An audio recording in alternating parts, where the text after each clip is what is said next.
What is going on now with bird flu is very close to an exact replay of what happened with COVID. Egg prices are not something that is random. It's something else. And you have to follow the money. Today, we're going to talk about what's really behind the scarcity of eggs, the price. I'm interviewing Clayton Baker, MD, doctor of internal medicine for over 25 years. Doc, it's a pleasure to meet you. Now, you have some amazing insights to this bird flu, which is a bit of a deja vu of a playbook that I think just happened recently. I wanted to bring you on because maybe you can kind of give us the simple version of what potentially could be going on.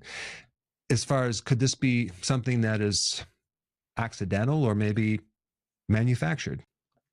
Yes, well, thanks for having me very much. I appreciate the opportunity to be here and to speak, and thanks for taking the time to read my article. If we just use basic pattern recognition skills, we can see that what is going on now with bird flu is very close to an exact replay of what happened with COVID. What we see is a several-step process by which people intentionally are creating fear and creating a pandemic or attempting to create a pandemic in order to obtain some kind of control over us. This is clearly what happened with COVID, as even the CIA has admitted now that the virus came out of the lab in Wuhan, that it was an engineered virus. Around 2012 or somewhere thereabouts, was found in a cave of bats in China and was brought to the lab and was manipulated for several years to essentially weaponize it. Late in 2019, that virus was released. Whether it was intentional or unintentional remains unclear, but it definitely came out of the lab. They allowed the World Military Games, which is an Olympic type event, to take place in Wuhan, China, of all places, brought all kinds of people from all over the world, allowed it to spread. And then by early 2020, it was declared to be this pandemic.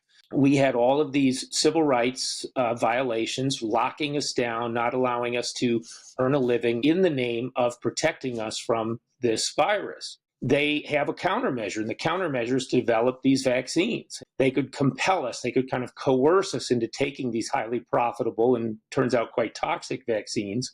For what reason? Because they would make a lot of money, and because they would exert control over us to continue to take these vaccines in the future. So now let's fast forward to what's happening right now with the bird flu. There are multiple labs that have taken a previously naturally occurring H5N1 bird flu. They've been manipulating it in the lab, doing gain of function, which means trying to make it more transmissible and more virulent. And in fact, they're very aggressively trying to get it to jump species, which is, there's no good reason to do this. Two of the prominent labs in the United States that are doing this are the Southeast Poultry Research Laboratory, which is owned and operated by our own USDA, is doing this crazy research in Athens, Georgia, and it's almost certain that this is the location by which the current circulating clade, as they call it, of this virus leaked out of. Now, whether it leaked out intentionally or unintentionally, I don't know, but we're pretty confident that's where it came from. And Peter McCulloch and Nick Hulsher and some other people have done some incredible work to trace it, incredible detective work to trace this down. They've published it, and no one's even bothered to try and refute it. Of course, our FDA is now claiming that they're doing all they can to contain this, when in fact, they almost certainly leaked the virus out. I don't know whether it was intentional or not.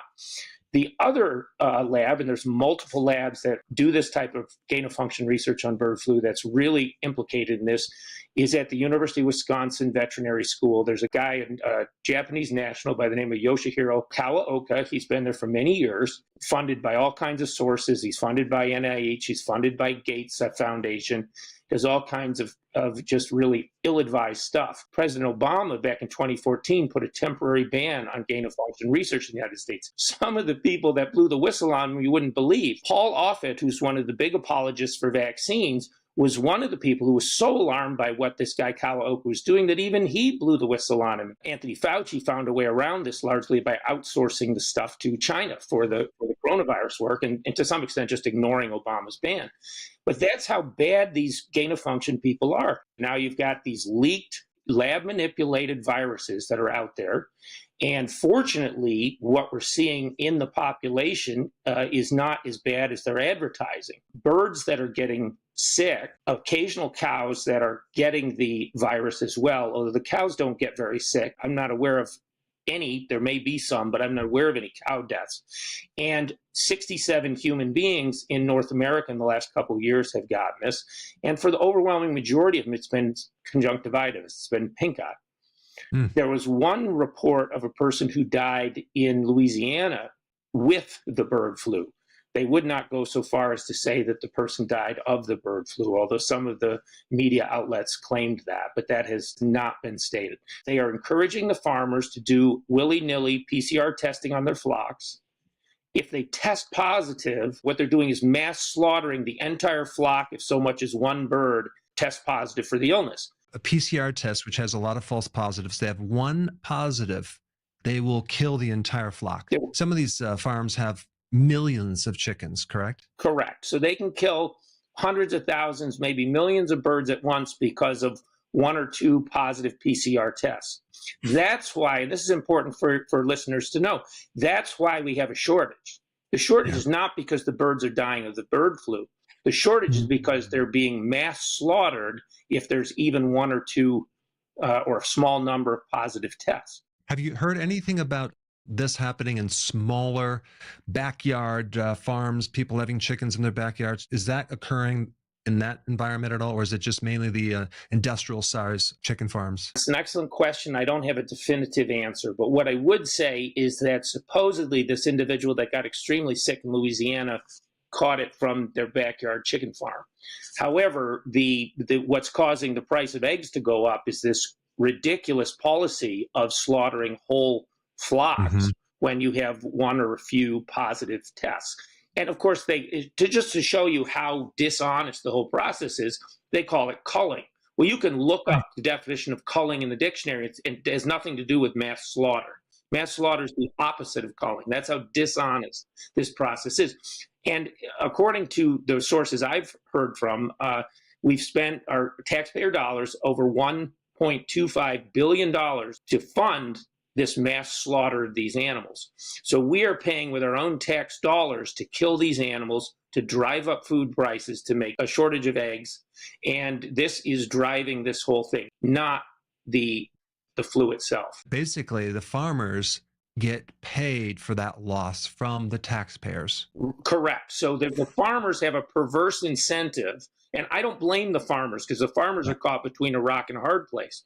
They've got the government coming in and telling them, we need to test your birds, but don't worry, if they test positive, we'll pay to kill them, and we'll pay you at least market price, maybe more, in order to solve the problem. What it's doing is artificially creating a shortage. It's artificially creating fear. It's artificially creating a crisis. Instead of locking us all down and holding us hostage physically or metaphorically until we accept the human vaccines, what they're doing instead is they're destroying an important element of our food supply unless we allow them to mass vaccinate all these birds. So that's really the agenda, is they want to mass vaccinate now entire farms. That's really what they want to do. There's no other way around it, because right before Trump took office, what did they do? They gave a conditional approval to Zoetis, which is a very large animal vaccine company. A couple of days before Trump was inaugurated, the Biden administration gave a $590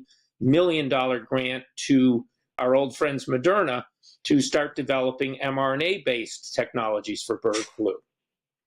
So so again, what does it come down to? We come down to it just like with COVID, a big payoff for Moderna to force us all to accept mRNA vaccines. What do we really need to do to stop this? What are some things that need to happen?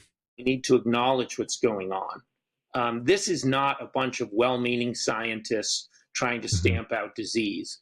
This is a criminal enterprise. This is basically a protection racket. Nice little farm you got there. It'd be a shame if anything were to happen to it. Don't worry, we'll protect it. And then we pay you off to do whatever we want with it. If Paul Offit could figure it out in 2012 and Barack Obama could figure it out in 2014, why on earth, after all this we've been put through in COVID, are we not realizing it right now? This gain of function research has to stop. I've said in other places, you don't save Tokyo by creating Godzilla. And this is what they are doing. They're saying we're going to create Godzilla so we can create a vaccine against Godzilla. What on earth are we doing here?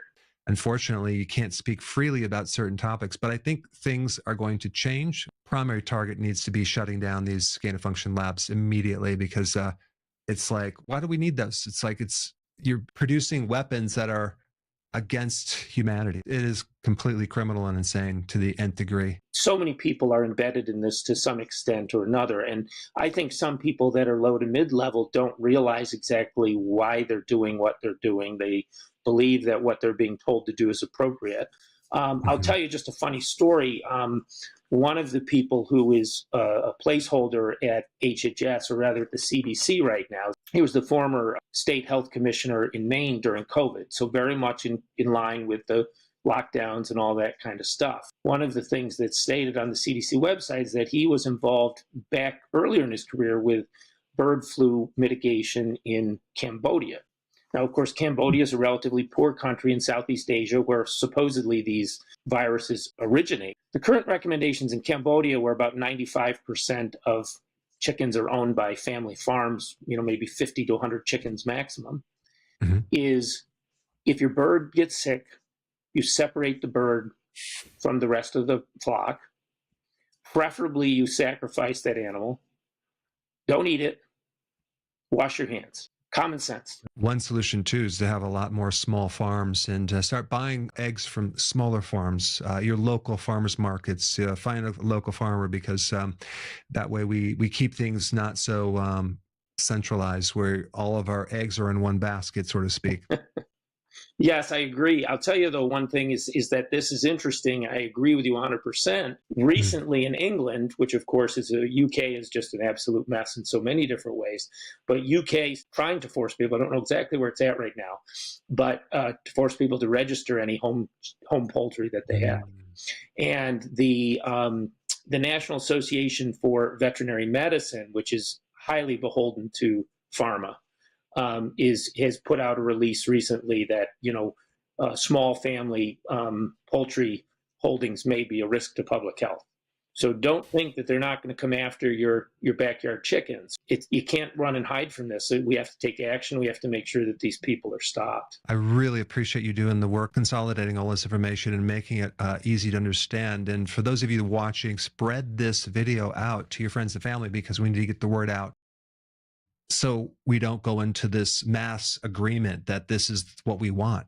We want to change. And I'm really adamant about making sure this data goes right into the new administration so they can do something about it.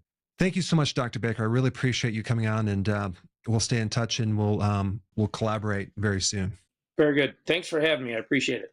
Absolutely.